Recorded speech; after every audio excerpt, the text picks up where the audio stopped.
যারা জাতীয়তাবাদে বিশ্বাস করে, কমিউনিজমে বিশ্বাস করে, সমাজতন্ত্রে বিশ্বাস করে, ধর্ম নিরপেক্ষ মতবাদে বিশ্বাস করে, এরা নামাজ, রোজা, হজ, যাকাত করতে পারে, দান সাদকা করতে পারে, মসজিদের সভাপতি হতে পারে। এদেরও আবু জেহেলের মতো ঈমান নেই। আপনি কি রাগ করলেন? এইটার মানে একটু শক্ত হয়ে গেল না? এটা নরম করে বলি। ১৫০০ বছর আগে আবু জেহেল আপনাদের এই নীলফামারী এই মসজিদের সভাপতি ছিল নাকি? কাবা শরীফের, বুঝেন? ও কাবার খেদমত করতো, হাজিদের পানি পান করাতো, সওয়াবের উদ্দেশ্যে না, ধান্দায়। হাজিদের পানি পান করিয়েছে কিসের জন্য বলেন তো? ধান্দায়, কিছু টাকা পয়সা অর্থ সম্পদ উপার্জন করার জন্যে। তা আমার তো মনে হয় এখনো অনেকেই মসজিদের ক্যাশিয়ার হয় ধান্দায়। আমাকে বেশি বলে ফেললাম না? একটু বেশি হয়নি। কারণ মসজিদের দায়িত্ব নিতে হলে কোরআনে কারিম তাকে 5টা গুণ অর্জন করার আহ্বান জানিয়েছে। ইন্নামা ইয়ামুরু মাসাজিদাল্লাহি মান আমানা বিল্লাহি ওয়াল ইয়াউমিল আখিরি ওয়া আকামাস সালাতা ওয়া আতাজ যাকাতা ওয়া লাম ইয়াখশা ইল্লাল্লাহ। সূরা তাওবার ভেতরে আছে, আল্লাহ বলেন, হে নবী, মানুষকে জানান, আমার ঘরের আবাদ যদি কেউ করতে চায়, আমার মসজিদের সভাপতি, সেক্রেটারি, মোতাওয়াল্লি, সদস্য হতে চায়, তার প্রথমে আমি আল্লাহর প্রতি ঈমান থাকা লাগবে। কে বলছেন বলেন তো? এইটা কি, এই আয়াত কি আমার বানানোর ক্ষমতা আছে? আপনাদের আছে? তাহলে কথা জানিয়েছে কে? যে আমার প্রতি ঈমান আনা লাগবে আগে। আর আল্লাহর প্রতি ঈমান তাদের আছে যারা জাতীয়তাবাদে বিশ্বাস করে না? নেই। যারা ধর্ম নিরপেক্ষ মতবাদে বিশ্বাস করে এদের ঈমান আল্লাহর প্রতি আছে না। যারা কমিউনিজম বিশ্বাস করে, যারা সমাজতন্ত্র বিশ্বাস করে, এ মানুষগুলোর ভেতরে ঈমান নেই আল্লাহর প্রতি। কেন? কারণ এগুলো আল্লাহ একটাও বানাননি। আল্লাহ বানিয়েছেন ইসলাম। কি বানিয়েছেন? ওমা ইয়াবতাগি গায়রাল ইসলামি দীনান ফালা ইউকবালা মিনহু। পৃথিবীতে ইসলাম বাদ দিয়ে যত নিয়ম নীতি আছে, যত ইজম আছে, যত বাদ আছে, সব বাদ। কে বলছেন? ফালাই ইকবালা মিনহু। ইকবালার আগে লান আছে, এর আগে ফা আছে। আল্লাহ তাআলা বলেন, হে নবী, জীবনও আমি ওদের ওইগুলো কবুল করব না। আহুয়া ফিল আখিরাতি মিনাল খাসিরিন। সবচাইতে বড় ক্ষতিগ্রস্ত হবে লোকটা আখিরাতে, ওর খবর আছে। সুতরাং এই যে 4টা কথা বললাম, আরও আছে, আমি এদেশে চলে যেহেতু এগুলো এই জন্যে বললাম। এই যারা সমাজতন্ত্র কায়েম করতে চায়, যারা জাতীয়তাবাদ এদেশে প্রতিষ্ঠা করতে চায়, যারা কমিউনিজম প্রতিষ্ঠা করতে চায়, যারা ধর্ম নিরপেক্ষবাদ এদেশে কায়েম করতে চায়, এই মানুষগুলো এইটা বিশ্বাস করে যে ক্ষমতার উৎস জনগণ। এই কারণে তাদের ঈমান নেই। আমরা যারা এদেশে একামতে দিনের দায়িত্ব পালন করতে চাই, আল্লাহর দিনকে জমিনে এদেশে প্রতিষ্ঠা করতে চাই, তারা বিশ্বাস করি ক্ষমতার উৎস আল্লাহ। কথা বুঝতেছেন? এটা সেমিনার হলে আমার মনে হয় ভালো হতো আজকে। এটা তো গ্রাম্য একটা এলাকা, মানে 12 বাপের 13 ছেলে বসে আছে। আপনি শুনতেছেন তো? আপনি না শুনলেও অসুবিধা নেই, রেকর্ড হচ্ছে। এটা সারা দুনিয়ায় কালকে ছড়াবে। সুতরাং আমি সবাইকে উদ্দেশ্য করে বলছি, সারা পৃথিবীতে আল্লাহ যেটা পারে ওইটা অন্য কেউ পারে, এই বিশ্বাস করার নাম শিরিক। একেবারে কাটছাট কথা। আর শিরিক যারা করে তারা মুশরিক। কথা বলেন না কেন? এ বাংলাদেশে আমার মনে হয় সবচাইতে বেশি মুশরিক, শিরিক করে মেয়েরা। ওদের একটু অসুখ হলে ওরা ইব্রাহিম নবীর মতো আল্লাহর কাছে ধরনা দেয় না, দেয় বাবার কাছে, কবরের কাছে, মাজারের কাছে, পানি পড়ার কাছে, তাবিজের কাছে। ওয়াইদা মারিদতু ফাহুয়া ইয়াশফিন। আমি যখন অসুস্থ হই, না ডিস্টার্ব হয়ে গেল, আপনার এখন আসা ঠিক হয়নি। একটা গুরুত্বপূর্ণ বিষয় চলছে, আপনি এমন সময় আসলেন। ওটা দিয়ে যাও, এখানে এমনি ফেলে থো, এ জায়গায় ফেলে থো, তাড়াতাড়ি যাও, এ জায়গায় এমনি ফেলে রাখো।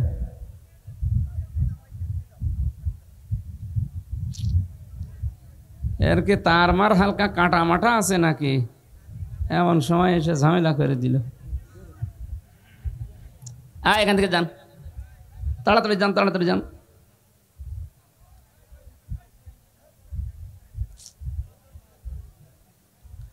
আপনারা এখনো নিজেদের ভেতরে কথা বলছেন, তো আমার নিয়ে এসে বসিয়ে রেখেছেন কোন কারণে? কথা বন্ধ করেন ভাই, নিজেদের ভেতরে কথা বন্ধ করেন। এই আলাপ পরে করবেন দোকানে যে। কথাগুলো শুনতেছেন কি বলছি? এ কথার ওজন টের পাচ্ছেন না? আপনি টের পাচ্ছেন না। টের পেলে কথা বন্ধ হয়ে যেত। আপনার শরীরে তো কাঁপন সৃষ্টি হওয়ার কথা।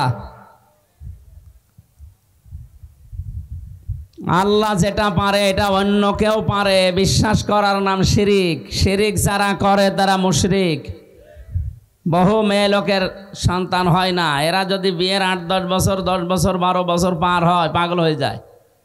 তখন হয় বাবার মাজারে যায়, নাই ডাক্তার মাক্তার যা আছে দুনিয়ায়, এমন কোনো কিছু নেই যা এমন মানে ব্যাঙের পা ধরেও দরকার হয় মাপ চায় যে বাবা ব্যাং তুমি আমারে কিছু দাও। আপনি একটা মানুষ, আশরাফুল মাখলুকাত, আপনি কি করলেন?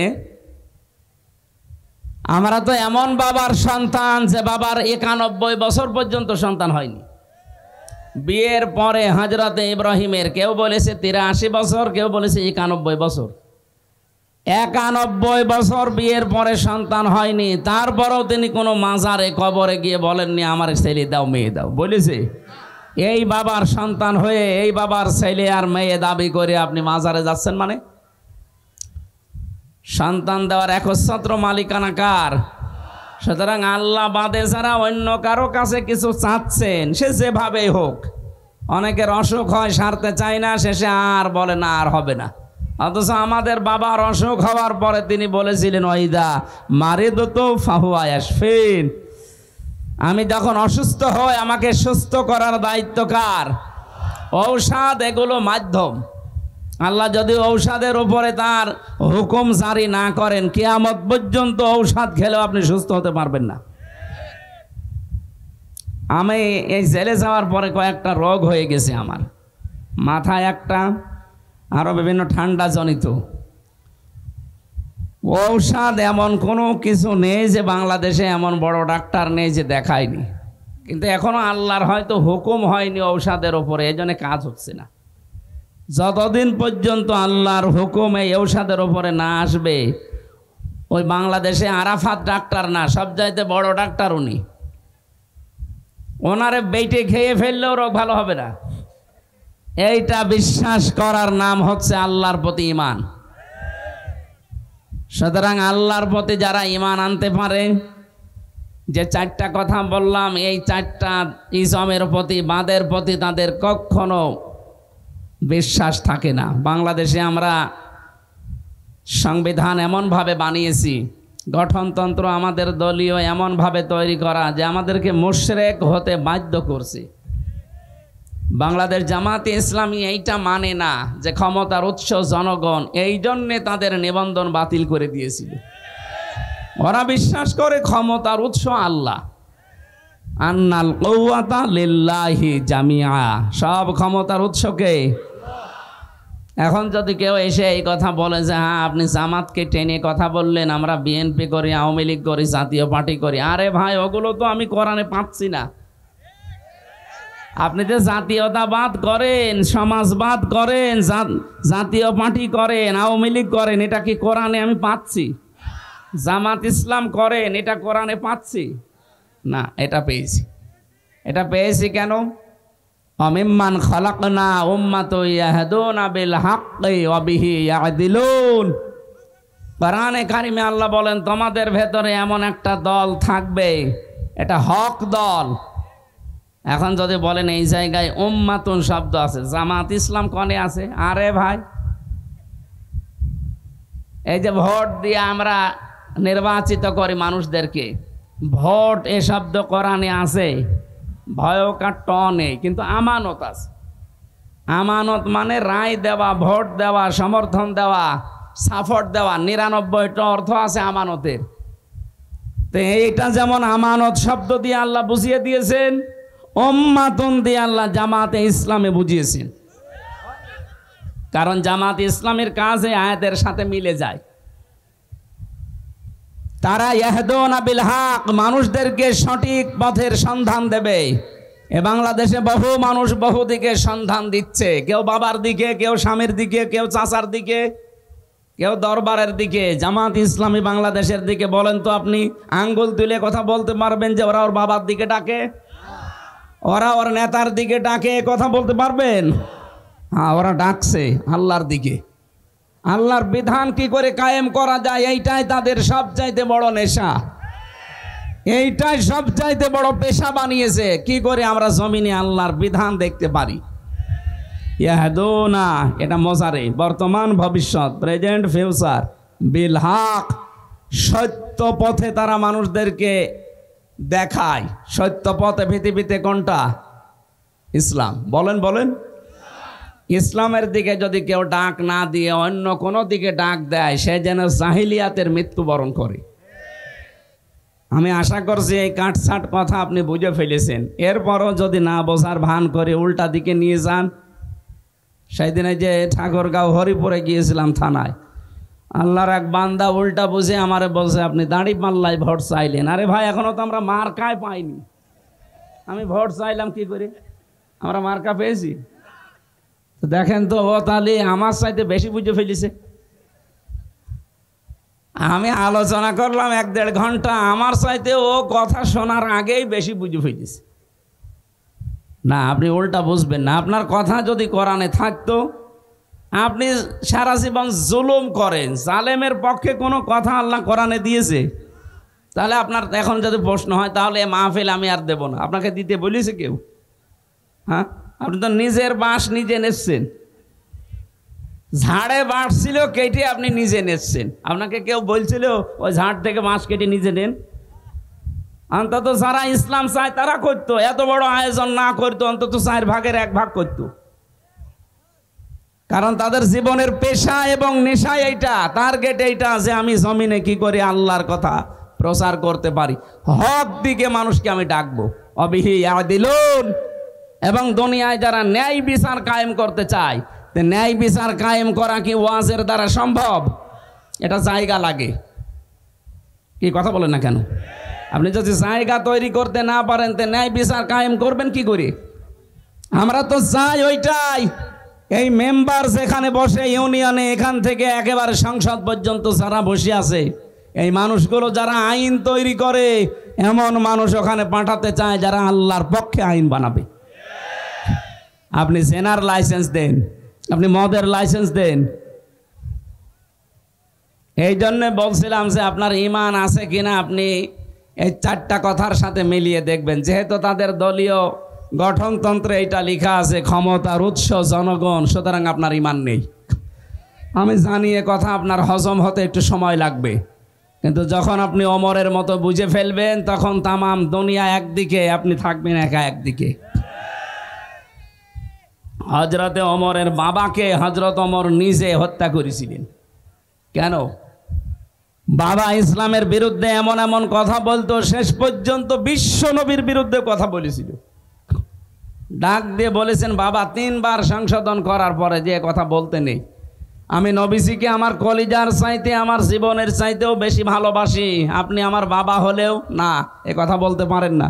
3 বার যখন এক কথাই বলেছে, 1 কোপে কল্লা নামিয়ে দিয়েছে।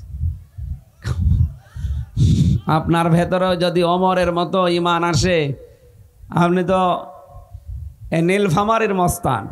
হযরত ওমর ছিল কি মস্তান জানেন? ওনার নাম শুনে শুনে বাচ্চারা খাবার খেত, ভয়ে খাবার খাইতে চাইতো না, বলতো ওমর আসতেছে, হা হো না ওমর।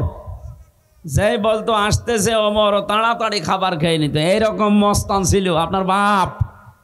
আর আপনি পাতি মস্তান হয়ে আপনার ঠেলায় বাঁচা যায় না।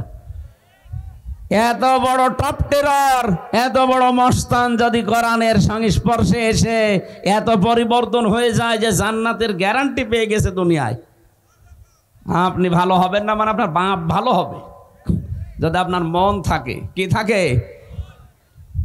এই জন্য যারা আয়াতের এই দুইটা কথা মেনে চলে, অমিম্মান খালাকনা উম্মাতুন ইয়াহদুনা বিল হাক্কি ওয়া বিহি ইয়াদিলুন, হক পথে মানুষদেরকে সন্ধান দেয়, আর যারা দুনিয়াতে ন্যায় বিচার কায়েম করার জন্য চেষ্টা চালায়।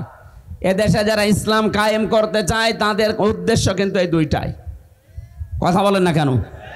এখন এই দেশে যারা আওয়ামী লীগ করে তাদের উদ্দেশ্য যদি এই দুইটা হয়, আমি আজকে আওয়ামী লীগ করা আরম্ভ করব।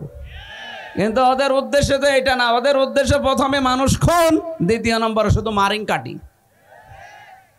এইগুলো কোরআনে আপনি পাবেন, পুরা কোরআন পড়ে তছনছ করলেও পাবেন। মানুষ খুন করা কোথায় আছে কোরআনে?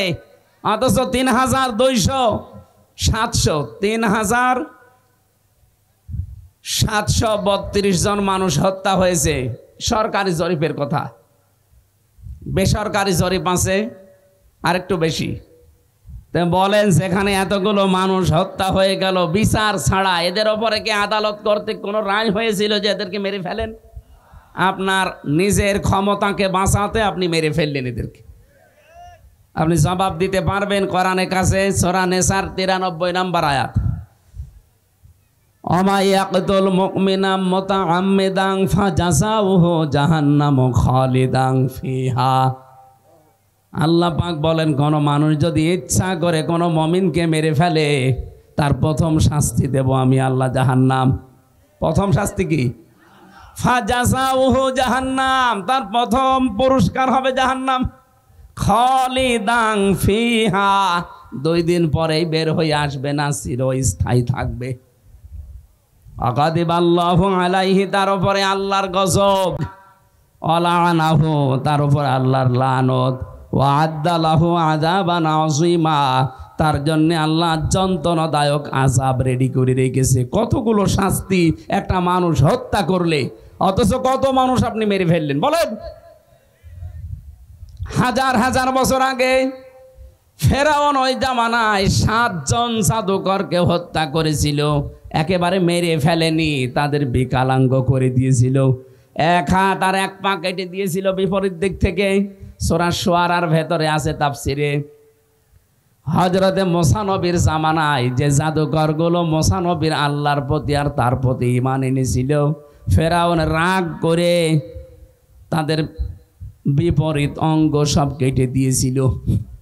তারপরও তারা ঈমান থেকে বিচ্যুত হয় নাই, পা পিছলিয়ে তারা চলে যায় নাই। অথচ এই 2024-এর 5 আগস্টের আগে আমরা দেখলাম শুধু 7 জন না, 3,732 জন মানুষকে আপনি মেরেই ফেললেন। 2780 জন মানুষ এখনো হাসপাতালের বেডে কাতরাচ্ছে। কারো হাত নেই, কারো পা নেই, কারো চোখ নেই, কারো অন্ডকোষ উড়ে গেছে। আমি কুষ্টিয়ার সদর হাসপাতালে নিজে দেখতে গিয়েছিলাম 6 তারিখে, যে দেখি অনেকগুলো মানুষের হাত কেটে ফেলে দিয়েছে, কারো পা কেটে ফেলে দিয়েছে, কারো 1 চোখ নেই, কারো 2 চোখই নেই, কারো অন্ডকোষ উড়ে গেছে।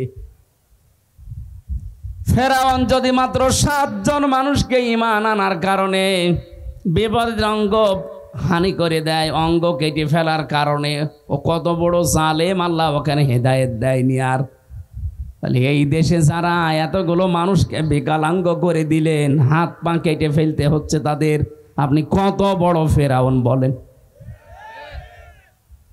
কথা কত দূর গেল আপনি টের পাচ্ছেন না? টের পাননি। এই জন্য আমি আপনাকে বাঁচাতে চাই। এই অনুষ্ঠান লক্ষ লক্ষ টাকা খরচ করে দিলেন, 5টা মানুষ যদি জাহান্নামের পথ থেকে জান্নাতের পথের দিকে আসতে না পারে, তে অনুষ্ঠান দেওয়ার দরকার কি? কথা বলেন না কেন? 2 ঘন্টা আলোচনা করার পরও যদি মসজিদে ফজরের নামাজে 20 জন মানুষ না বাড়ে, তো আলোচনা করে আমারও বেকার, আপনাদেরও বেকার। আমরা তো চাই শুধু দুনিয়া না, রব্বানা আতিনা ফিদ দুনিয়া হাসানা ওয়া ফিল আখিরাতি হাসানা। দুনিয়ায় শান্তি চাই, স্বস্তি চাই, নিরাপত্তা চাই, কল্যাণ চাই। মরণের পরেও শান্তি চাই, স্বস্তি চাই, নিরাপত্তা চাই, কল্যাণ চাই। সবচাইতে বড় কল্যাণ মরণের পরে আল্লাহর বানানো জান্নাত। ওয়াকিনা আযাবান নার, আমরা সবাই বাঁচতে চাই জাহান্নামের আগুন থেকে। এই জন্য আজকের এই আলোচনা আপনারা সাজিয়েছেন, আমারও কষ্ট করে আপনি কুষ্টিয়া থেকে নিয়ে আসলেন। যে কথাগুলো বোঝার চেষ্টা করেন ঠান্ডা মাথায়। আল্লাহর ঘরের দায়িত্ব নেওয়ার জন্য প্রথম নাম্বারে লাগবে তাহলে ঈমান। যাদের ওইগুলোই বিশ্বাস আছে, আমি বলছি তাদের ঈমান নেই। আপনি কোরআন দিয়ে মিলালি পাচ্ছেন যে তাদের ঈমান নেই। আলিয়াউমা আকমালতু লাকুম দীনাকুম ওয়া আতমামতু আলাইকুম নি'মাতি ওয়া রাদিতু লাকুমুল ইসলাম দীনা। আজকের এই দিনে আমার জীবন ব্যবস্থা ইসলাম আমি পরিপূর্ণ করে দিলাম। যত নিয়ামত আমার ছিল সব নিয়ামত তোদের জন্য আমি পূর্ণ করলাম, আর আমি নিজে খুশি হয়ে গেলাম। ইসলাম দিন ধর্ম হিসাবে ইসলামের উপরে খুশি হয়ে গেলাম। তাহলে আল্লাহ যেটাই খুশি আপনি ওইটা বাদ দিয়ে নিরপেক্ষ দৃষ্টি দিয়ে ঈমান থেকে বলবেন, যা ঈমানই আছে ওইটা থেকে বলেন। এ দেশে যারা আওয়ামী লীগ করে, আওয়ামী লীগের উপরে আল্লাহ খুশি, জাতীয়তাবাদের উপরে আল্লাহ খুশি। তাহলে ইসলাম আল্লাহ দিত না? এই সহজ কথা বোঝেন না কোন কারণে বলেন তো? কে আপনাকে বাধা দিচ্ছে? ইয়া আইয়ুহাল ইনসানু মা গাররাকা বিরাব্বিকাল কারীম। হে দুনিয়ার মানুষেরা, তোমার ওই মহান সম্মানিত রব সম্পর্কে কে তোমাকে ধোকায় ফেলে দিচ্ছে? তোমার দল, তোমার বাবা মা, তোমার ওই দরবার। ফাইনা তাযহাবুন, কোথায় যাচ্ছেন? এদিকে আসেন। ইন হুয়া ইল্লা যিকরুল লিল আলামিন। এ কোরআনে কারীম বিশ্ববাসীর জন্য একটা উপদেশ। জোরে বলেন সুবহানাল্লাহ। কোরআনের উপদেশ শোনার পরও যদি কারো মনের ভেতরে প্রতিক্রিয়া তৈরি না হয়, আমার মনে হয় ওরে আজরাইল দেখার আগে আর ভালো হওয়ার সম্ভাবনা নেই। এই জন্য সহজভাবে একেবারে নরমভাবে বলছি, আপনি মেনে নিন। ইসলাম বাদ দিয়ে যেখানে আছেন ওগুলো সব ভ্রান্ত। ওখানে থাকলে আপনি জাহান্নামে যাচ্ছেন। এই জন্য ভাঙা কণ্ঠ, এরপরও আমার বলা লাগছে আপনি ফিরে আসেন ভাই। ফাইনা তাযহাবুন, কোথায় যাচ্ছেন? ফিরে আসেন। 3 নম্বরে, 2 নম্বরে কিয়ামতে জবাব দেওয়া লাগবে, এই বিশ্বাস তার থাকবে। কিয়ামতে জবাব দেওয়া লাগবে। বিশ্বাস থাকলে মসজিদের ক্যাশিয়ার টাকা মেরে খায়। বাংলাদেশে এটা ছিল না? বহু মসজিদের ক্যাশিয়ার 2 বছরে ধনী হয়ে যাচ্ছে। কি গো? টাকা মনে হচ্ছে আল্লাহ দিয়ে যাচ্ছে।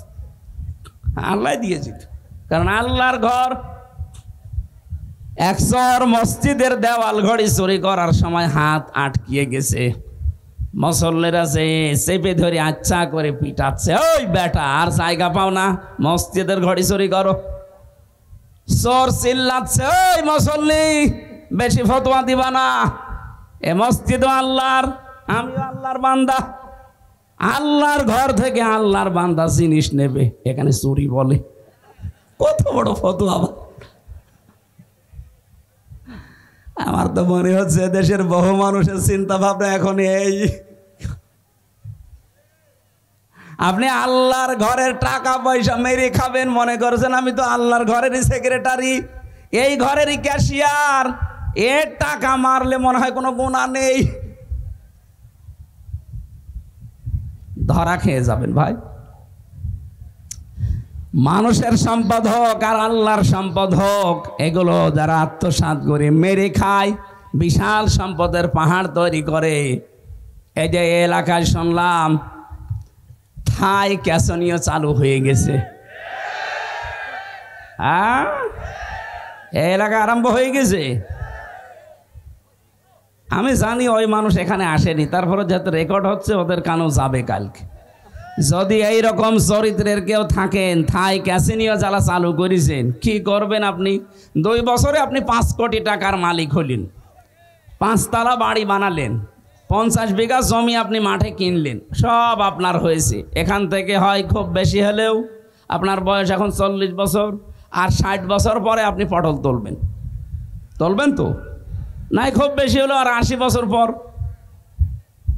আর 150 বছর পরে আপনাকে জীবনও আর পাওয়া যাবে না, আপনি মরবেন।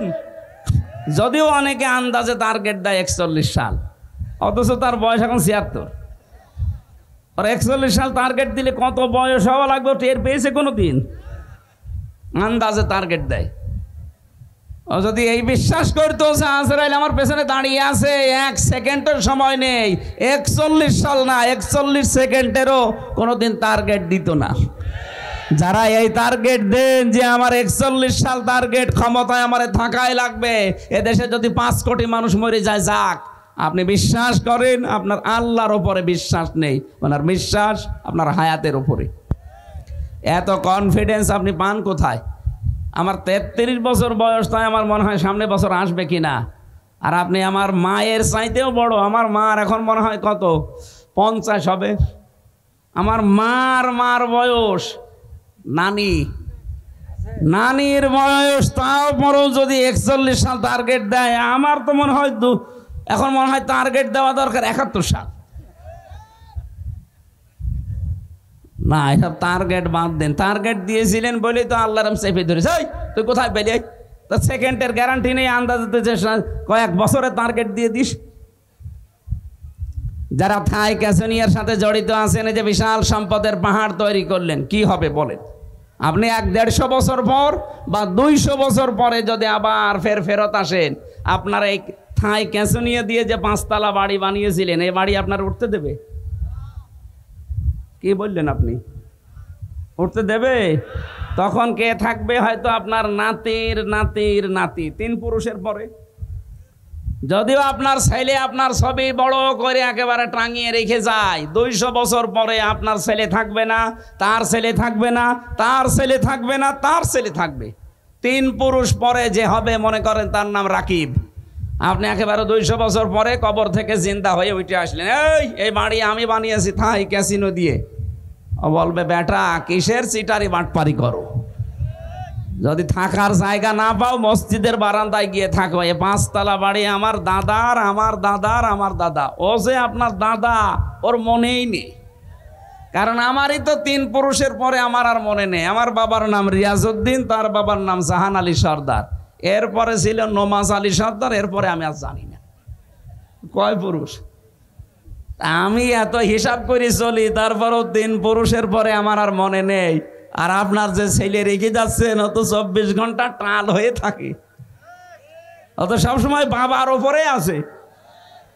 ও তো 1 পুরুষও মনে রাখতে পারবে না। ওরে যদি জিজ্ঞাসা করে, কে ওই তোর বাবার নাম কি, শ্বশুরের নাম বলে ফেল। আর আপনি তার জন্য এই থাই ক্যাসিনো দিয়ে, এমনকি এই যে জিনের বাদশাহ এলাকায় এখনো মনে হয় নেই, এগুলো গাইবান্ধা ছিল। জিনের বাদশাহ বগুড়া গাইবান্ধা ছিল। এই সমস্ত উল্টাপাল্টা কাজ করে মসজিদের সভাপতি, সেক্রেটারি, মোতাওয়াল্লি, ক্যাশিয়ারের দায়িত্ব নিয়ে একেবারে বাবা শাহজালাল, মদের কাছে কুত্তা বিড়াল সব হালাল, এই করে যারা সম্পদ কামাই করেছেন। 3 নম্বরে যারা মসজিদের দায়িত্ব নেবে, এই মানুষগুলো নামাজি হবে। নামাজি মানে নামাজ কায়েমকারী হবে। যদি আল্লাহ বলতেন নামাজ পড়নেওয়ালা হবে, তাহলে ফাসল্লি দিতেন যে নামাজ পড়ো, দিয়েছেন আকামাস সালাত। তারা নামাজ কায়েমের আন্দোলন করবে। এই বাংলাদেশে নামাজ কায়েমের আন্দোলন শুধু এই দেশে যারা একামতে দিন কায়েম করতে চায়, শুধু তারা করে। আর বাকিগুলো যা আছে, সেই ইসলামী দল বলেন আর ইসলামের বাইরে বলেন, তারাও নামাজ পড়ে। নামাজ কি করে? অথচ 82 জায়গায় আছে নামাজ কায়েম করো, নামাজ দাঁড় করাও, আর 1 জায়গায় আছে নামাজ পড়ো। সূরা কাউসারের ভেতরে ফাসল্লি লি রব্বিকা, হে নবী আপনি নামাজ পড়েন আপনার রবের জন্য। কয় জায়গায় বলেন? আর 82 জায়গায় আল্লাহ বলেছেন আকিমুস সালাত, নামাজকে দাঁড় করাও। এই নামাজকে দাঁড় করাতে হয় পরিবার, সমাজ, রাষ্ট্রে, এগুলোর জন্য আইন লাগে। কি লাগে? আল্লাযীনা ইম্মাক্কান্নাহুম ফিল আরদি আকামুস সালাহ, আমি যাদেরকে জমিনে শাসন ক্ষমতা দিয়েছি, ওরা ক্ষমতা পাওয়ার পরে প্রথম আইন পাশ করবে নামাজ কায়েমের। কিসের? তাই আপনার এই সহজ কথা বুঝে আসে না, বলে হুজুর আমার পক্ষে বলেন। আমি আপনার পক্ষে বলবো, আয়াত পাবো কোথায়? আমি কি আয়াত বানাবো? তাহলে নামাজ পড়ার কথা হয়তো নিজে নিজে বলা যায়, কিন্তু কায়েমের জন্য একটা ক্ষমতা লাগে, আইন লাগে। কথা বলেন ঠিক কিনা? আর এইটাই তো আমরা চাচ্ছি। ইসলাম যদি সত্যি এদেশে এসে যায়, আপনি টের পাচ্ছেন এই দেশটা মিনি জান্নাত হয়ে যাবে। তখন ঘর বানাতে গিয়ে, জমি কিনতে গিয়ে চাঁদাবাজি করলে টাকা দেওয়া লাগবে না, ওরে আর উল্টো করে ধরিয়ে দেওয়া যাবে। কিসের চাঁদাবাজ? বাংলাদেশে ইসলাম কায়েম হলে চাঁদাবাজি 100% বন্ধ হবে। মেয়েরা থাকবে 100% তাদের নিরাপত্তা নিয়ে। কত মানুষ আজ জুজুর ভয় দেখাচ্ছে মেয়েদের, যদি ইসলাম কায়েম হয় তোমরা কিন্তু ঘর বন্দী হয়ে যাবা। ওরে শয়তান, ও ভোগ করতে পারছে না তো এই জন্য ওর জ্বালা বেঁধে যাচ্ছে। আমির জামাত ডাক্তার শফিকুর রহমান উনি কিন্তু ঘোষণা অলরেডি দিয়ে দিয়েছে, যদি ইসলাম এদেশে আসে, আল্লাহ যদি আমাদের কাছে আমানত হিসাবে দেন, এদেশে সবচাইতে বেশি নিরাপদে থাকবে, অধিকার নিয়ে থাকবে মেয়েরা। কারণ ইসলাম ওদেরকে যত অধিকার দিয়েছে ওরা জানি না, তাই ওই সেই বানানোর পর থেকে আল্লাহ অধিকার দিয়েছেন। একটু খেয়াল করেন, আমি এই 5-6 মিনিটে এই ঘটনাটা বলি। মেয়েরা যেহেতু অনেক মেয়েরা এসেছে, সম্মানিত মা বোনেরা, শুধু ঘোরাফেরা না, অনেকে গল্প করছেন, অনেকে গেবত করছেন বসে বসে, এগুলো বন্ধ করেন, কান খাড়া করে শোনেন আপনার অধিকার কি দিয়েছে। আপনি না শুনলেও অসুবিধা নেই, কারণ রেকর্ড হচ্ছে, বহু মেয়েরা এখন লাইভে শুনছে। আল্লাহ রাব্বুল আলামিন বলেন, অকুলনা ইয়া আদামু উসকুন আনতা ওয়া যাওজুকাল জান্নাতা ওয়া কুলা মিনহা রাগাদান হাইসু শি'তুমা ইলা আখিরি আয়া। সূরা বাকারার ভেতরে আছে হযরতে আদম সব নিয়ামত পেয়েছেন, অথচ তার মনের ভেতরে কি যেন একটা অজানা অশান্তি। তিনি ঘুমিয়ে পড়েছেন নিদ্রাচ্ছন্ন। হঠাৎ আল্লাহ তার বাম পাশ থেকে একটা বাঁকা হাড় বের করে হাওয়া আলাইহিস সালামকে বানিয়ে বাম পা জোড়ে রেখে দিলেন। আদম নবী ঘুম থেকে উঠেই দেখলেন সুন্দরী একজন নারী বসে আছে। হযরতে হাওয়া এত সুন্দর আল্লাহ তাকে বানিয়েছেন, কারণ নিজের হাতে আল্লাহ এই চেহারাটা বানায়। চেহারা বানায় কে? আরো জোরে, ওয়াল্লাযী ইউসাউবিরুকুম ফিল আরহামি কাইফা ইয়াশা। তিনি সেই আল্লাহ যিনি মায়ের রেহেমের ভেতরে তোমাদের আকৃতি বানান। হ্যাঁ, বডি বানিয়েছে ফেরেশতারা, কিন্তু আকৃতি বানিয়েছে আল্লাহ নিজের কুদরতি হাত দিয়ে। এত সুন্দর লাগে মানুষকে দেখতে, যারা আসলে সুন্দরী, আমার মতো না, এ খাপড়া পড়া। সত্যি যারা সুন্দরী বা সুন্দর, ইউসুফ নবীকে আল্লাহ এত সুন্দর করে বানিয়েছেন, মানুষ দেখলে ফল কাটতে যে হাত কেটে ফেলতো। আমাদের নবী মুহাম্মদুর রাসূলুল্লাহকে আল্লাহ এত সুন্দর করে বানিয়েছিলেন, দেখলে মানুষের ক্ষুধা পর্যন্ত মিটে যেত। হযরতে হাওয়াকে আল্লাহ যেহেতু নিজের হাতে বানিয়েছেন, এই পৃথিবীতে যারা এখন বিশ্ব সুন্দরী হয়, আমার মনে হয় তাদের শরীরের সব জায়গাগুলো মাপ জোপ করে করে তাদেরকে সামনে নিয়ে আসা হয়। এমন কোনো জায়গা নেই যেখানে মাপ দেওয়া হয় না, ওদের ফিতা আছে আলাদা, ওইটা দিয়ে ওদের যত জায়গা আছে শরীরের সব জায়গাগুলো মাপ দিয়ে দিয়ে তারপরে সামনে নিয়ে আসা হয়। এটা একটা লুচ্চামি, এটা বেহায়াপনা, এটা একটা জেনা। বাংলাদেশেও এটা আরম্ভ হয়েছে। আমরা চাই এই জেনা বন্ধ হোক বাংলাদেশে। বিশ্ব সুন্দরীর নামে মেয়েদের শরীরের এগুলো এই অঙ্গ প্রত্যঙ্গগুলো প্রদর্শন করা, কথা বলছেন না কেন? এগুলোর জন্য আজ অনেকে বিভিন্ন নাম দিয়ে ঢাকার বুকে বাংলাদেশের জেলা শহরগুলোতে অফিস খুলতে চাচ্ছে, নাম দিয়েছে মানবতার অফিস, অথচ এগুলো হচ্ছে সমকামিতার অফিস। ওরা পুরুষে পুরুষে বিয়ে করতে চায়, মহিলা মহিলায় বিয়ে দিতে চায়, বলেন নাউজুবিল্লাহি মিন যালিক। আর এটা যারা প্রমোট করে তাদেরকে এখন সরকার উপদেষ্টা বানাচ্ছে। আমরা চাই এই ফারুকের মতো মানুষকে পাছায় লাথি দিয়ে যেন খেদিয়ে দেওয়া হয়। এই শয়তান আল্লাহর বিরুদ্ধে অবস্থান নিয়েছে।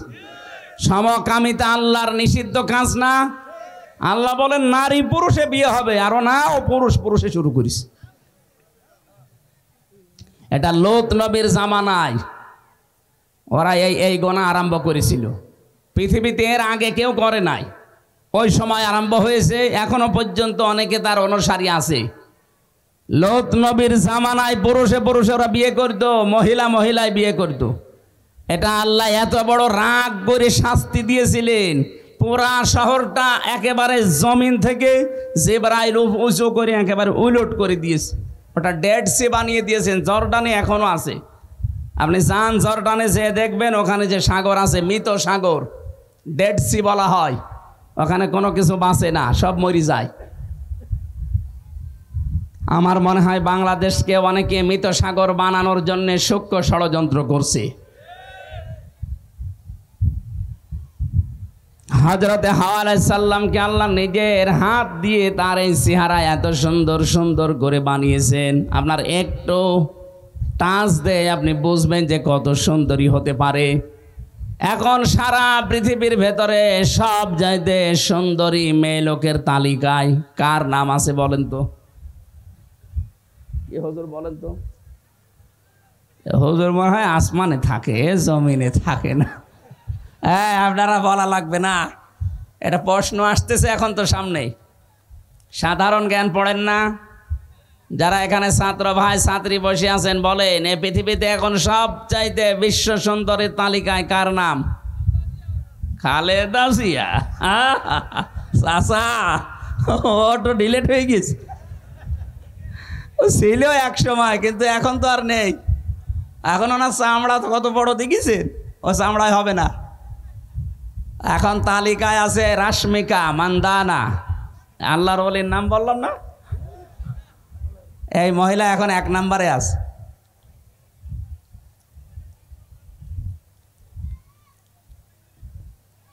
আমার মনে হয় এই সমস্ত মানুষকে যারা দেখে, আমি তো শুধু পড়েছি, যারা এদের দেখে সেই মানুষগুলো আল্লাহর সৃষ্টি সম্পর্কে চিন্তা করে, আল্লাহ তুমি না জানি কত সুন্দর। অবশ্য ঠিক, তার মানে ও জিনিসও দেখিস না। সুন্দরী মহিলার তালিকায় তামাম দুনিয়া এখন ইনার নাম আসতেছে। আপনি সাধারণ জ্ঞানগুলো দেখবেন, বিশ্বকোষ যেগুলো বের হয় এগুলোতে সাধারণ জ্ঞানে দেওয়া আছে। এখন আছে, হয়তো থাকবে না, কারণ মেয়েদের এই চেহারার সৌন্দর্য যত বেশি দিন ধরে রাখা সম্ভব না। এখন পৃথিবীর 1 নম্বরে উনি আছে। সবচাইতে কালো মহিলার তালিকায় আছে আফ্রিকার একজন নেরিলা। এ যে কত কালো, হাড়ির তলা দেখেছেন না? হাড়ির তলাও তো মনে হয় আছে, তার চাইতেও কালো। আমি হজে যাওয়ার পরে দেখেছিলাম, এই যে কাবা শরীফ চত্বর দেওয়ার সময় চক্কর দিয়ে দিয়ে ওই হজের আসওয়াদে আমি আর যেতে পারছি না, কারণ আমার যে শরীর, এমনিই শরীর চলে না। তারপরে আবার 3 বছর জেলে থাকা, রমজানে গিয়েছিলাম ওমরা হজে। চিন্তা করলাম ওখানে যাওয়া যায় কি করে গো। এর আগে 16 সালে একবার আমি পেরেছিলাম, দেখলাম যে ষাঁড়ের মতো মহিলা আসতেছে, ওই যে আফ্রিকার, এই রকম উঁচা লম্বা আর সেই রকম মোটা, আর ওই রে কালো। ওনারে আমি কাছে, যে ভাষা তো বোঝে না, আমি বললাম ওই যে ওই জায়গায় আমি যেতে চাই। আমারে বলছে যে এই জায়গায় চেপে ধর। কি করব এখন, আমার তো যাওয়া লাগবে। ধরলাম চেপে, ও সেই গরুর মতো মহিষের মতো। ওরে বাবা, ওর কাছে যে আসে এখানে লাগলে তার খবর আছে। আমি ধরে রাখলাম, আমাকে টানতে টানতে নিয়ে ওই জায়গায় বলেন যে আমি জমা দিতে পেরেছিলাম। আমি যদি একা যাওয়ার চেষ্টা করতাম, আমার বাবার দ্বারাও সম্ভব না, এত ভিড় ওখানে। কিন্তু ওই সমস্ত গোয়ার মার্কা মহিলা দেখলে মানুষ ভয় পায় না, ওর এক গোতা লাগলে আমার 3 দিন অজ্ঞান হয়ে থাকা লাগবে। এই নেরেলা, এটা একেবারে সর্বনিম্ন তালিকায় আছে এই মহিলা। তারপরও তার চেহারার ভেতর একটা মাধুর্যতা আছে, কারণ আল্লাহ বানিয়েছে। মুখটা কে বানিয়েছে? আর রাশমিকা মান্দানা, কি সুন্দর করে আল্লাহ বানিয়েছে খুঁটে খুঁটে। এ পৃথিবীর 1 কোটি রাশমিকা মান্দানা এক জায়গায় করলে হযরতে হাওয়া আলাইহিস সালামের চেহারার সাথে মিলবে না, এত সুন্দর ছিল। পৃথিবীর ইতিহাস পড়ে আমি 4 জন মহিলার তালিকা পেয়েছি, সবচাইতে সুন্দরী ছিল তারা। আমাদের মা হাওয়া 1 নম্বরে। 2 নম্বরে পেয়েছি হযরতে বিলকিস। বিলকিসের নাম শোনেননি? রানী বিলকিস। 3 নম্বরে হযরতে ইউসুফের স্ত্রী জুলাইখা। 4 নম্বরে নাম 2টা আছে, তার 1 নাম্বার হযরতে ইব্রাহিম নবীর বড় স্ত্রী হযরতে সারা। 4 নাম্বার এখানে আরেকটা নাম দেওয়া আছে আমাদের নবী মুহাম্মদুর রাসূলুল্লাহর ছোট মেয়ে ফাতেমাতুজ জোহরা রাদিয়াল্লাহু তাআলা আনহা। এই যে এই মানুষগুলোকে আল্লাহ এত সুন্দর করে বানিয়েছেন, তার 1 নাম্বারে যদি থাকে হযরতে হাওয়া, বলেন তো কেমন ছিল? আপনার কল্পনায়ও ধরবে না। আল্লাহ যে জান্নাত বানিয়েছেন বর্ণনা দিয়েছেন, যেমন জান্নাত আমার মুত্তাকি বান্দাদের জন্য আমি বানিয়েছি, যেটা কোনো চোখে দেখেনি, কোনো কানে শোনেনি, কোনো হৃদয়ে কল্পনাও কোনোদিন আসেনি। ও নীলফামারী বাসী, মানুষের কল্পনার জগৎ ছোট না বড়? বলেন বলেন, কেমন বড়? আমি এখানে কল্পনা করলাম যে 10 তলা বিল্ডিং এর মালিক হয়ে গেছি। কল্পনা করতে 1 সেকেন্ড সময় লেগেছিল কি? কিন্তু এটার বাস্তবে রূপ দেয়া কি 1 সেকেন্ডে সম্ভব? 10 তলা বিল্ডিং এর মালিক হতে হলে কত টাকা উপায় করা লাগে? শুধু টাকা উপায় করলেই হবে না, এর জন্য মিস্ত্রি নেওয়া লাগবে, জমি কেনা লাগবে, রড, সিমেন্ট, বালি, ইট, বিভিন্ন জিনিস দিয়ে সব বিউটিফাই করে কমপক্ষে 1.5 থেকে 2 বছর সময় লাগবে। তারপরে আমার কল্পনা বাস্তবে রূপ নেবে। আল্লাহ পাক বলেন হাওয়া আলাইহিস সালামকে আদমের কল্পনার চাইতেও সুন্দর করে বানিয়েছিলাম।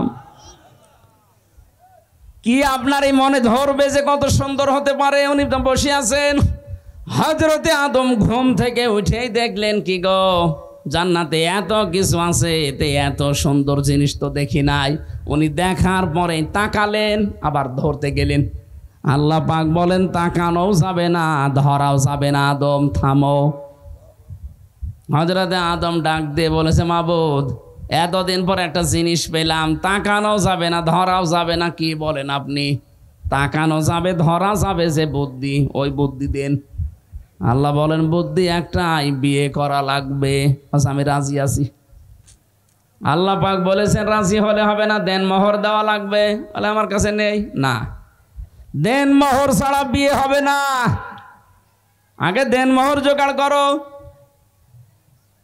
আল্লাহ পাক হযরতে আদম আলাইহিস সালামের মনের অবস্থা দেখে তিনি বলেছিলেন, আমার নবী মুহাম্মদুর রাসূলুল্লাহর উপরে 10 বার দরুদ শরীফ পড়ো, এইটাই দেন মোহর হিসাবে কবুল হয়ে যাবে। 10 বার। এই কথা শোনেন আগে।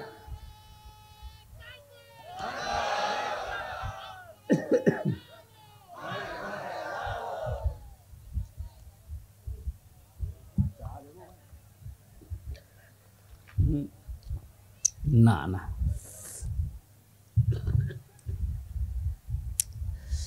10 বার দরুদ পড়ে বউ যখন হয়ে গেছে, আল্লাহ বলেন এবার বউ নিয়ে বাড়ি যাও।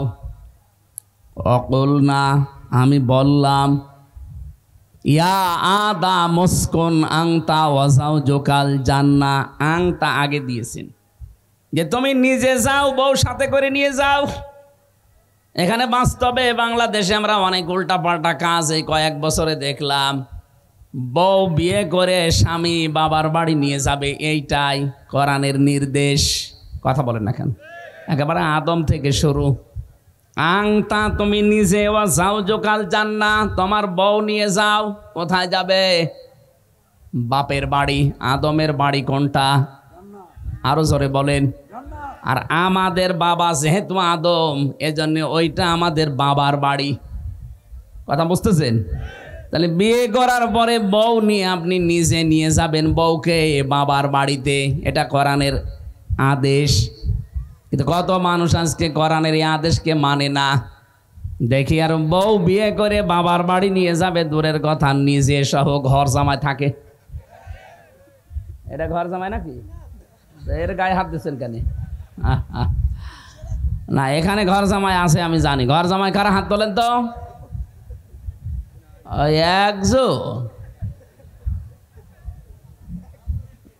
এই এলাকায় আমার মনে হয় হাদিস বলা ঠিক হলো না। ঘর জামাই থাকেন, আপনার লজ্জা করে না? হ্যাঁ, আপনার সম্মান আছে? কি বলে এলাকার মানুষ জানেন? একটু গোপনে খবর নিয়ে দেখেন। বলে এটা ইতর, আমাদের মেয়েটা নিয়ে যাবে নিজের এলাকায় না, নিজে সহ মেয়ে লোক হয়ে বসে আছে। কতগুলো মেয়েকে দেখলাম বিভিন্ন বিশ্ববিদ্যালয় থেকে পাশ করার পরে ওরা নাকি নিজেরা ছেলের বাড়িতে গিয়ে বিয়ে করে ছেলে সহ নিজের বাবার বাড়ি আসতেছে। এটা উল্টা কাজ। এই যে অলিমা তৈরি হয় এই দেশে, মেয়ের বাড়িতে ছেলের বাবারা প্রায় 150, 200, 500 মানুষ নিয়ে যে খায়, এটা জায়েজ নেই। এই সিস্টেম পাল্টাতে হবে। পুরা ইসলামের বিরুদ্ধে কাজ, এটা হিন্দুদের প্রথা। হিন্দুরা ওদের মেয়েদেরকে বিয়ের দিন সব দিয়ে দেয়, সারা জীবন আর কিচ্ছু দেবে না। এই জন্যে ছেলের পক্ষ থেকে বলা হয় আপনি 200-500 লোক নিয়ে আসেন, জীবনের মতো একবারে খাইয়ে দিই। আমরা মুসলমান, আমরা এই কাজ কেন করব বলেন? আমাদের যাদের ছেলে আছে অবশ্যই আপনি মেয়ের বাড়িতে লোকজন নিয়ে যাবেন না। আপনি মেয়ের বাড়ি থেকে লোকজন নিয়ে, নিজের আত্মীয় স্বজন নিয়ে গরু ছাগল জবাই করে নিজের বাড়িতে খাওয়াবেন। এটা অলিমা বলা হয়। কি বলা হয়? এটা আজকে পুরা আমরা পাল্টিয়ে বস যাত্রী বানিয়েছি। কিসের বস যাত্রী? আপনি কি রাগ করলেন? এই বস যাত্রীর সিস্টেম এলাকায় নেই। কোনদিন জীবনে যদি মান সম্মান আত্মসম্মান থাকে বরযাত্রী যাবেন না। ছেলে মানুষের দায়িত্ব হচ্ছে তার বাবার দায়িত্ব, নিজে গরু ছাগল জবাই করে মেয়ের পক্ষ থেকে আরো লোকজন নিয়ে এসে নিজের পক্ষের লোকজন নিয়ে নিজের বাড়িতে খাওয়ানো। এটা উল্টি এখন মেয়ের বাবার ঘাড়ে ফেলিস। এটা বলছি কেন বারবার? কারণ আমার ছেলে নেই, আমার 3টা মেয়ে। আরে ভাই আমার বাঁচা লাগবে না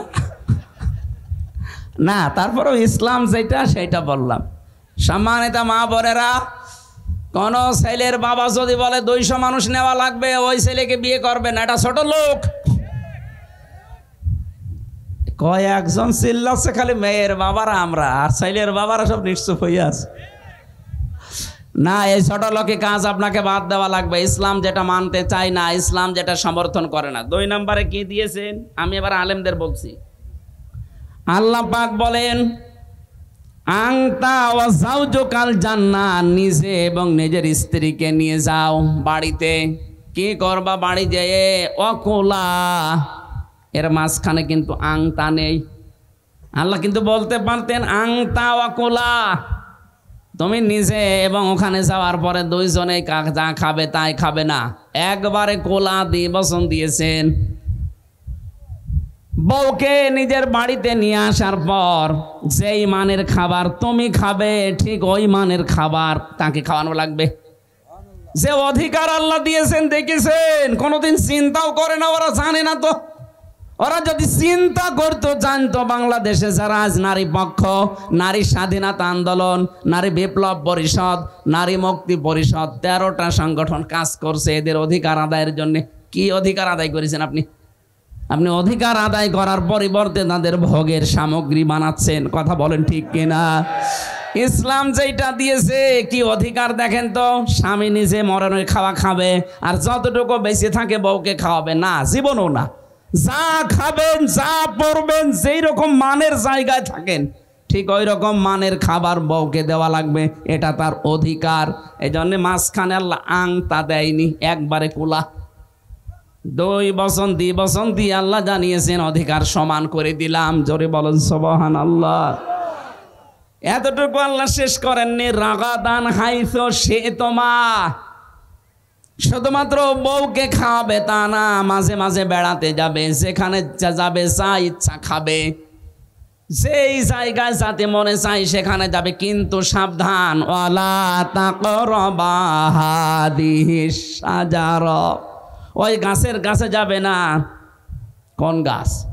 আমরা মনে করি শুধু গন্ধম গাছ। শুধু যদি গন্ধম গাছ হবে তাহলে কোরআনে আয়াত নাজিল করে 1500 বছর পরে আল্লাহ আমাদের জানাচ্ছে কেন? এখানে শুধু গন্ধম গাছ নয়, তাফসিরে হাক্কানি মুফাসসির লিখেছেন পৃথিবীতে যাবার পর আল্লাহর বহু বর্ডার আছে, ওটা যেহেতু নিষিদ্ধ গাছ। আল্লাহর এরকম বহু নিষিদ্ধ জায়গা আছে, আপনি বউ নিয়ে বেড়াতে যাবেন কিন্তু ওই নিষিদ্ধ জায়গায় যেতে পারবেন না, যেখানে গেলে আপনারও পর্দা থাকে না, আপনার বউরও পর্দা থাকে না। এরকম অনুষ্ঠান নেই? এরকম বহু বিয়ের অনুষ্ঠান আছে যেখানে গেলে নিজেরও পর্দা শেষ, বউরও পর্দা শেষ, না ওখানে যাওয়া যাবে না। প্রশ্ন আসতে পারে আমার আপন চাচাতো বোনের মেয়ের বিয়ে, বোন তাই কি, আল্লাহর অর্ডার ওভারটেক করে বোনের অর্ডার ওভার মানা যাবে? ও যদি রাগ করে করুক, আল্লাহর জন্য সম্পর্ক ত্যাগ করা জায়েজ আছে? কি কথা বলেন না কেন? মান আহাব্বা লিল্লাহ, কাউকে ভালোবাসলে আল্লাহর জন্য বাসবেন। ও আবগাদা লিল্লাহ, কাউকে ঘৃণা করলে, সম্পর্ক ত্যাগ করলে আল্লাহর জন্য করবেন। ও আতা লিল্লাহ ওয়া মানা লিল্লাহ, কাউকে কিছু দিলে আল্লাহর জন্য দেবেন, কাউকে কিছু নিষেধ করলেও আল্লাহর জন্য করবেন। ফাকাদ ইস্তাকমালাল ঈমান, নবীজি বলেন সে যেন তার ঈমানকে পরিপূর্ণ করে নিল। জোরে বলেন সুবহানাল্লাহ। এই জন্য আজকে থেকে আপনার আপন বোন হোক, আপন ভাই হোক, ও যদি ইসলামের বাইরে চলে যায়, ও জাহান্নামে যাচ্ছে, তবে আপনিও যাবেন। আপনি একটু দাঁড়ান, একটু দাঁড়ান। এই জায়গায় যদি থমকে যেতে পারেন, দেখবেন ওই মানুষগুলো চিন্তা করবেন না এ শক্ত আছে। সামনে যদি আমরা অন্তত অনইসলামিক কিছু করি, এরে বিয়ে করানো যাবে না। এ নিজের আপন বোনের মেয়ে, বেপরদায় বিয়ে হচ্ছে তাই আসে না। চিন্তা করেছেন? আমরা যদি প্রত্যেক জায়গা থেকে এরকম শক্ত হতে পারি। আমি শপথ নেওয়ার দিন বুঝেছিলাম যে পর্দা কারে বলে। আমরা 120টার উপরে প্রশ্ন করেছি। কেন্দ্র থেকে যিনি এসেছিলেন, 120টার উপরে প্রশ্নের প্রায় 20টার উপরে পরিবারের পর্দা নিয়ে। অথচ আমি একজন আলেম মানুষ, সারা দেশে কোরআনের প্রচার করে বেড়াচ্ছি। পর্দা যে এইভাবে করা লাগে এত কঠিন, আর সবাই না। সত্যি যারা মন থেকে শপথ নেয় আল্লাহর জন্যে, ইন্না সলাতি ওয়া নুসুকি ওয়া মাহইয়ায়া ওয়া মামাতি লিল্লাহি রাব্বিল আলামিন, এগুলো যারা মন থেকে পড়তে পারে তাদের জীবন দেখবেন দিন যত যাবে পরিচ্ছন্ন হবে। আমি তো এর আগে এটা বাস্তবে টের পাইনি, এখন আমি আস্তে আস্তে টের পাচ্ছি যে হ্যাঁ, এটা তো কঠিন বিষয়। কারণ আমি তো আর ওনার হাতে হাত দিয়ে ইন্না সলাতি পড়ি নাই, পড়েছি আমার আল্লাহর হাতে হাত দিয়ে। উনি একটা মাধ্যম। এই কথা বুঝতেছেন? এই জন্য আজকে থেকে আপনি যদি সিদ্ধান্ত নেন যে না, আল্লাহর বিধান যেখানে লঙ্ঘন হয়ে যায়, আমার বউ নিয়ে আমি যাব না, আমার যুবতী মেয়ে নিয়ে আমি যাব না, আমার পুত্রবধূ আমি পাঠাবো না, আপনি নিজে শক্ত থাকবেন। আস্তে আস্তে আপনারে দেখে এলাকায় আল্লাহ হেদায়েতের হাওয়া জারি করে দেবে। আর আপনি যদি সোতে গা ভাসিয়ে দেন, ও মনে করবে ইমাম ওসা, আমিও তাই। আমরা নিজেদের জায়গা থেকে আমরা মুসলিম, আমরা শক্ত হব। আল্লাহ আমাকে সহ যারা এসেছি, বউ নিয়ে এমন জায়গায় যাবেন যেখানে গেলে পর্দাটা ঠিক থাকে। বলেন এরকম জায়গা কই? আপনি যাবেন না। আর ভাই আসল জায়গা তো আর এইটা নাই, এরপরে যেহেতু আর একটা জায়গা আছে, ওই জায়গাটার জন্য প্রস্তুতি নেন। ওইটাই আমাদের আসল জায়গা। এখানে যেভাবেই হোক আপনার দিন কেটে যাবে। আপনি তো 60 বছর 70 80 বছর পরে আপনার আর খোঁজ পাওয়া যাবে না, আপনি মরে যাবেনি। অন্তত এরপরে যে শুরু হচ্ছে ওটা 80 বছরের না, 100 বছরের না, ওটা অনন্তকালের জন্যে। আমরা ওই জীবন চাই না চাই না? আরো জোরে বলেন। আল্লাহ আমি সহ যারাই এসেছি ওই জীবনের প্রস্তুতি নেওয়ার তৌফিক দেন। বলেন আমিন। এই যে এখন মেলা বসে বিভিন্ন জায়গায়, অনেকে যুবতী মেয়ে নিয়ে যাচ্ছে, বউ নিয়ে যাচ্ছে। কিসের মেলায় যান আপনি? শিশু মেলা নাম দিয়েছে। শিশু নেই, শুধু শিশুর খালারা আর মামারা, শুধু অ্যাক্সিডেন্ট হয়। বৃক্ষ মেলা নাম দিয়েছে, কোনো বৃক্ষ নেই, শুধু চিপাই চাপাই উল্টা পাল্টা কাজ চলছে। কথা বলছে না কেন? যেখানে গেলে পর্দা থাকে না। বহু পার্কে এখন দেখতে পাচ্ছি বউ নিয়ে মানুষ যায় বেড়াতে, যে দেখা যায় এমন এমন পরিস্থিতি, এরকম পার্কে যাওয়ারও দরকার নেই। আপনারা বন্ধ করে দেন। পার্ক কর্তৃপক্ষ যারা আছে দেখবেন এই অবৈধ কাজ তারাও বন্ধ করে দেবে। বলবে আমার লোকজন নেই, কাস্টমার আসে না, এটা করলে এটা আর করা যাবে না, তখন বাধ্য হয়ে সংশোধন হয়ে যাবে। আর ইসলাম যদি আসে, পার্কে যে এই কিস করা জীবনের মতো মিটিয়ে দেবে। কথা বলেন না কেন? হযরত আদমকে আল্লাহ এই সংবাদই দিয়েছিলেন। এই আয়াতের ভেতরে প্রায় 3টা মেয়েদের বিশাল বিশাল অধিকার লুকিয়ে আছে। তাদের জীবনের শুরু থেকে আল্লাহ অধিকারগুলো দিলেন। আজ পর্যন্ত এই অধিকার বাংলাদেশে আমরা কায়েম করতে পারি নাই। আর আমরা আন্দাজে চিল্লাই ওদের ভোগ করার জন্যে। মা বোন যারা এসেছেন, আপনাকে আল্লাহ যে অধিকার পরিবারে, সমাজে, রাষ্ট্রে দিয়েছে, পৃথিবীর কোনো ধর্ম দেয়নি, দিতেও পারবে না।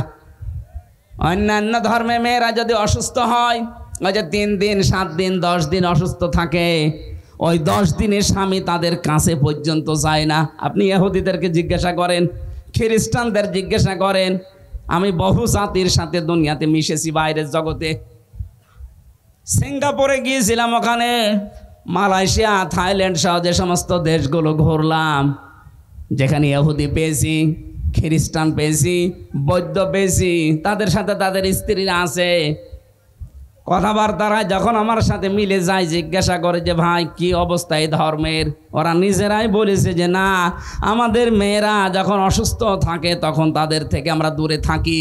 অথচ আমাদের ধর্ম ইসলামে মুহাম্মদ রাসূলুল্লাহর স্ত্রী হযরতে আয়েশা বলেন, আমি নিজে যখন অসুস্থ, নবী আমার এই থোড়ার উপরে মাথা দিয়ে কোরআন পড়েছি। আপনি এর মতো ধর্ম পাবেন কোথায় দুনিয়ায়?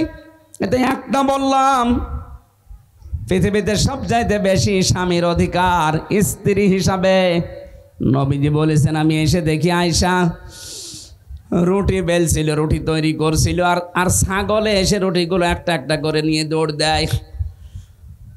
পরিশ্রান্ত শরীর নিয়ে বাড়িতে আসলাম, এসে দেখি এই চুলার পাশে যে ঠান্ডা জায়গা, চুলা তো গরম জ্বলছে, পাশে যে ঠান্ডা, এই ঠান্ডায় উনি ঘুমিয়ে পড়েছে।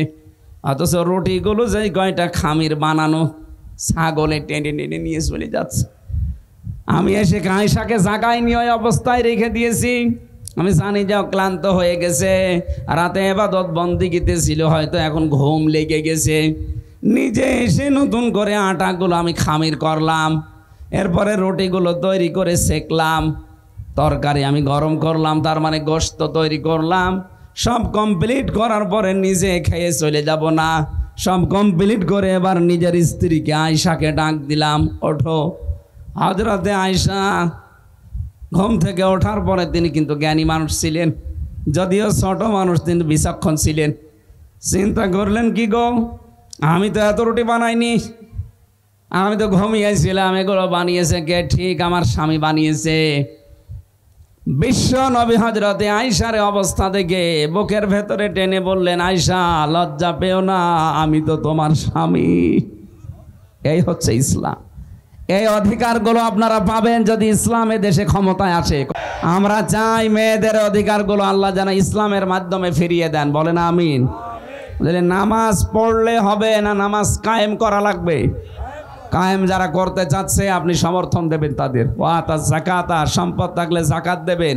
ওয়ালাম ইয়াখশা ইল্লাল্লাহ, আল্লাহ বাদে কাউকে ভয় করবেন না।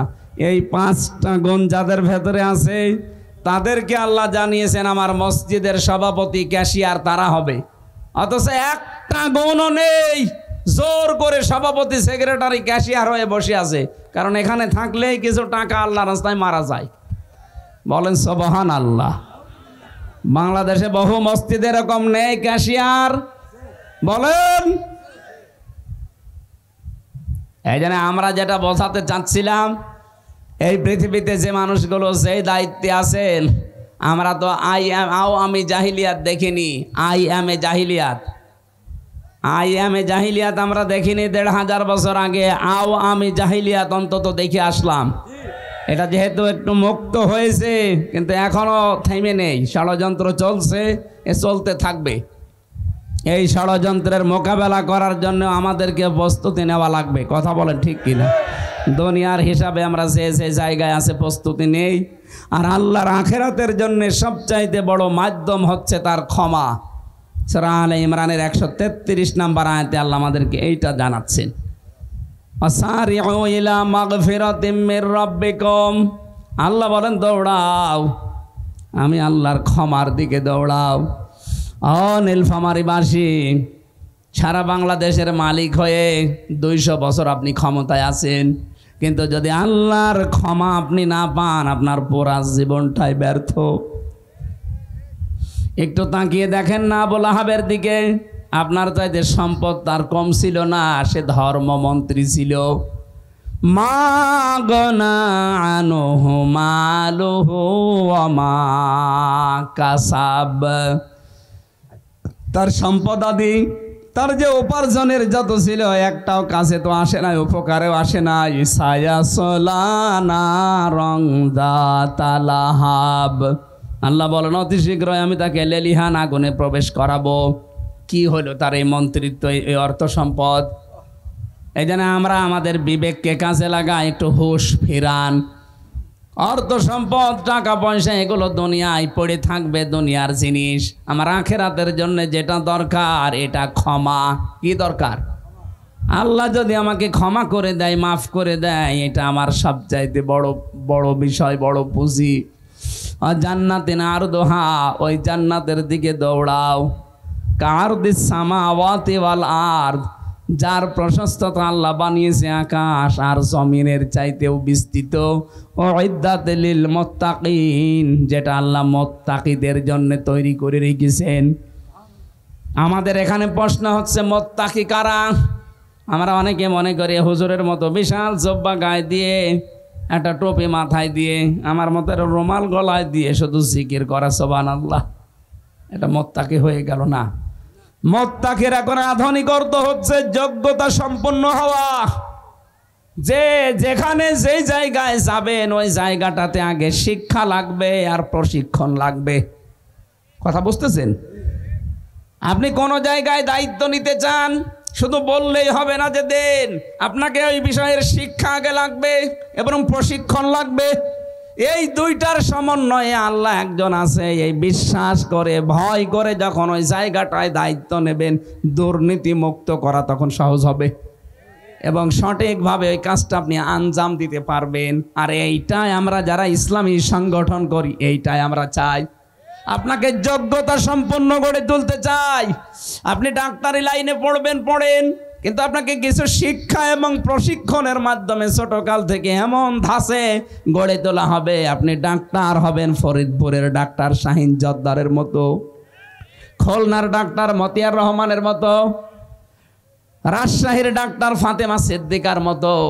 এইরকম ডাক্তার আপনাকে আমরা বানাবো। শিক্ষাও থাকবে, প্রশিক্ষণ থাকবে, পাশাপাশি তাকওয়া থাকবে। ওই জায়গাটা তখন আপনি দুর্নীতি মুক্ত করে দেখাতে পারবেন। ঔষধ কোম্পানির লোক আসবে গাড়ি নিয়ে, বাড়ি নিয়ে, বিভিন্ন হাতিয়া তৌফা নিয়ে বলবে আমার এই ঔষধটা লেখেন। আপনি যদি দেখেন না এটা লিখার মতো না, এর কোয়ালিটি ওই পর্যায়ে নেই, শুধু গাড়ি আর বাড়ি না, সারা বাংলাদেশ লিখে দিলেও আপনি তাকে ঔষধ লিখে দিতে পারেন না। এরকম ডাক্তার আমাদের দেশে আছে। Doctor Motiar Rahman, doctor Shahin Jordar, doctor Fatema Siddika, এইগুলো বানান, এর নাম তাকওয়া। আর আমরা চাই এইরকম তাকওয়া অর্জন করে প্রত্যেকটি জায়গায় লোক সেট করতে। এই কথা বলছেন না কেন?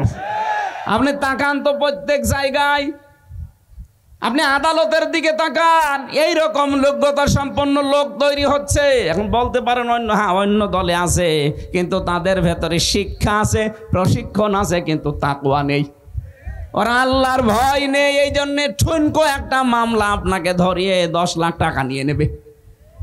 কিন্তু আপনি শিশির মনিরের কাছে জানতো,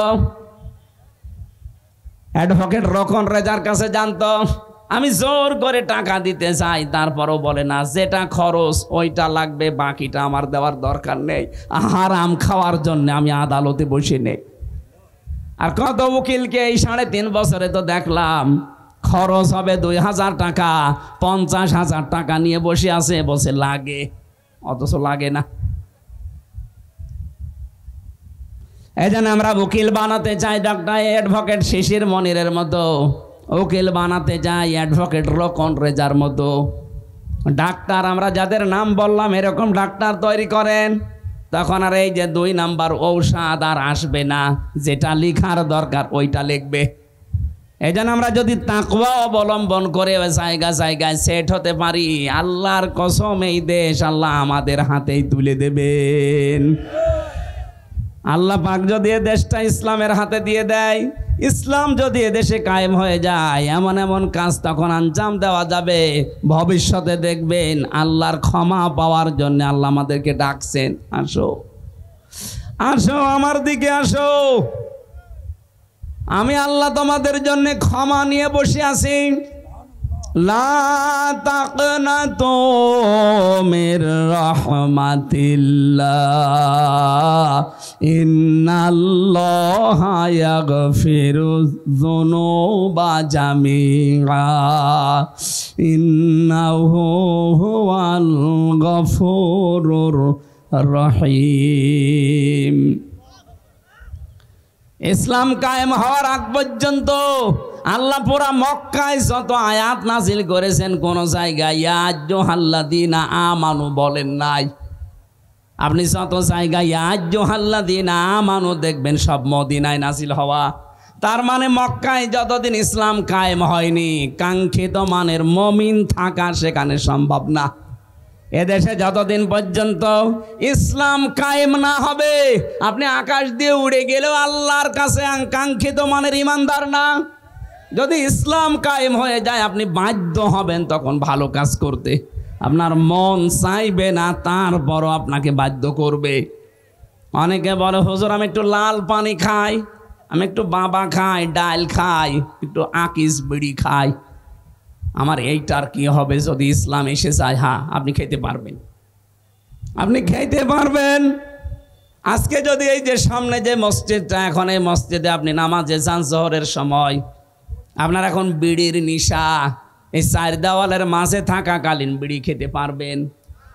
আসতে বলেন কেন? কারণ পরিবেশটা এরকম, আপনার বিবেকে বাধা দেবে।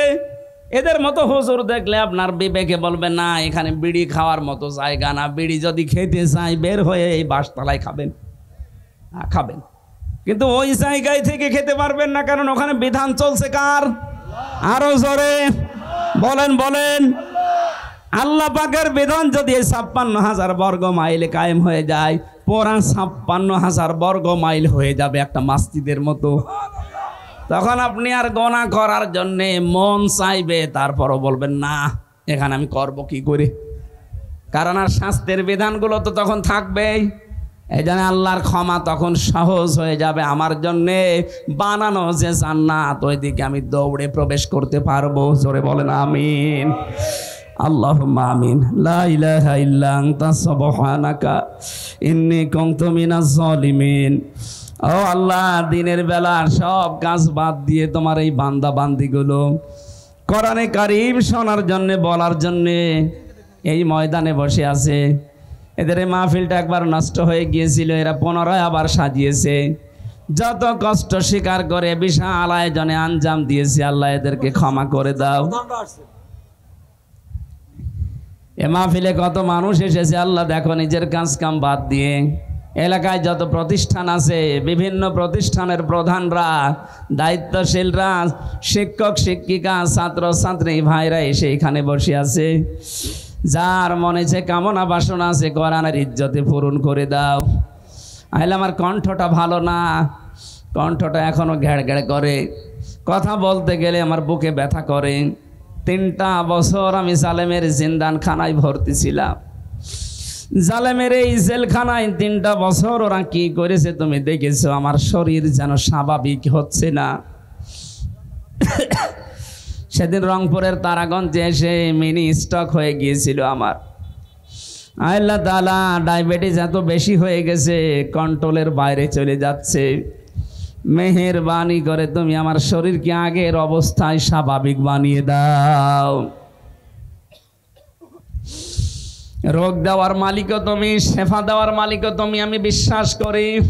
যত রোগ এই 3 বছর জেলখানায় থাকাকালীন হয়ে গেছে, আল্লাহ সব থেকে আমাকে মুক্তি দাও। কোরআনের প্রচারের জন্য যখন তোমার বান্দারা ডাকি দেয়, ইখলাসের সাথে কোরআনে কারিমের প্রচারে এই শরীর এবং কণ্ঠ আর এলেম আমাকে ভিক্ষা দাও। যতটুকুলো কথা বললাম আল্লাহ সবার জীবনে এগুলো সেট করে দাও। আমার কণ্ঠটা আমি ভিক্ষা চাচ্ছি। আল্লাহ 10-11 দিন আমি হাসপাতালে পড়েছিলাম, প্রায় 10-11টা মাহফিল আমি করতে পারি নাই। তারা এখন বারবার বলছে আমাদের ডেটগুলো আবার দেন, অথচ আমার রমজান পর্যন্ত সিরিয়াল করা একটা ডেটও খালি নেই। কোথায় পাবো? জোর করে এরা দিনের বেলা জোহরের সময় আসরের সময় নিয়ে যাচ্ছে। কিন্তু কণ্ঠ আমার পারছে না। আল্লাহ তুমি আমাকে সাহায্য করো। জেলখানা থেকে যখন মুক্তি দিয়েছো, এই বান্দা বান্দীদেরকে কোরআনের হক কথাগুলো সহজ সরল ভাবে শোনানোর সুযোগ করে দাও। আজকের মতো আমি শেষ করে দিলাম। জোহরের পরে আর এক জায়গায় কথা বলা লাগবে, এই জন্যে আল্লাহ আমাদের এই এলাকায় যত মানুষ মাটির নিচে আছে তুমি মাফ করে দাও। যত স্বেচ্ছাসেবক দায়িত্ব পালন করছে বুকে ব্যাস লাগিয়ে প্রত্যেকটি স্বেচ্ছাসেবককে মঞ্জুর করে নাও। যতটুকুই বলেছি আল্লাহ এতটুকুই আমাদের জন্য যথেষ্ট বানিয়ে দাও। বারাকাল্লাহু লানা ওয়া লাকুম ফিল কোরআনিল আযীম। আলহামদুলিল্লাহি রাব্বিল আলামিন।